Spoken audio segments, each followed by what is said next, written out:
Depression ग्रस्त एक सज्जन जब 50 साल की उम्र के ज़्यादा हुए तो उनकी पत्नी ने एक काउंसलर का अपॉइंटमेंट लिया जो ज्योतिषी भी थे। पत्नी बोली, ये भयंकर डिप्रेशन में है, कुंडली भी देखिए इनकी। और बताया कि इन सब के कारण मैं भी ठीक नहीं हूँ।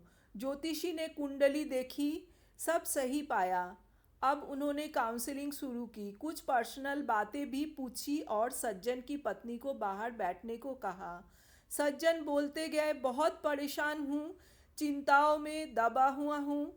नौकरी का प्रेशर, बच्चों के एजुकेशन और जॉब की टेंशन, घर का लोन, कार का लोन, कुछ मन नहीं करता। दुनिया मुझे तोप समझती है, पर मेरे पास कारतूस जितना भी सामान नहीं है। मैं डिप्रेशन में हूँ, कहते हुए पूरे जीवन की किताब खोल दी। तब विद्वान काउंसलर ने कुछ सोचा और पूछा, 10वीं में किस स्कूल में पढ़ते थे? सज्जन ने उन्हें स्कूल का नाम बता दिया। काउंसलर ने कहा, आपको इस स्कूल में जाना होगा, आप वहाँ से आपकी 10वीं क्लास का रजिस्टर खोल लेकर आना। अपने साथियों के नाम देखना और उन्हें ढूंढकर उनके वर्तमान हालचाल की जानकारी लेने की कोशिश करना। सारी जानकारी को डायरी में लिखना और 1 माह बाद मुझे मिलना। सज्जन स्कूल गए, मिन्नतें कर रजिस्टर ढूंढवाया, फिर उसकी कॉपी करा लाए जिसमें 120 नाम थे। महीना भर दिन रात कोशिश की, फिर भी बमुश्किल अपने 75-80 सहपाठियों के बारे में जानकारी एकत्रित कर पाए।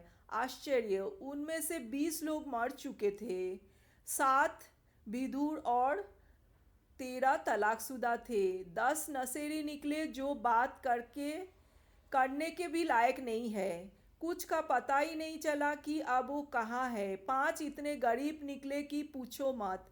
6 इतने अमीर निकले कि यकीन नहीं हुआ। कुछ कैंसरग्रस्त, कुछ लकवा, डायबिटीज़, अस्थमा या दिल के रोगी निकले। 1-2 लोग एक्सीडेंट में हाथ पांव या रीढ़ की हड्डी में चोट से बिस्तर पर थे। कुछ के बच्चे पागल, आवारा और निकम्मे निकले। एक जेल में था, एक 50 की उम्र में सेटल हुआ था, इसलिए अब शादी करना चाहता था। एक अभी भी सेटल नहीं था, पर 2 तलाक के बावजूद तीसरी शादी की फिराक में था। महीने भर में 10वीं कक्षा का रजिस्टर भाग्य की व्यथा खुद सुना रहा था।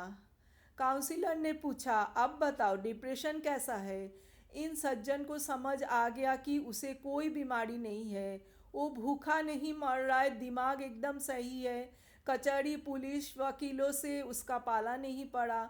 उसके बीवी बच्चे बहुत अच्छे हैं, स्वस्थ है, वो भी स्वस्थ है।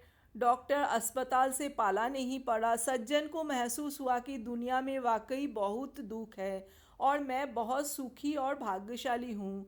दूसरे की थाली में झांकने की आदत छोड़कर अपनी थाली का भोजन प्रेम से ग्रहण करना चाहिए। तुलनात्मक चिंतन नहीं करना चाहिए।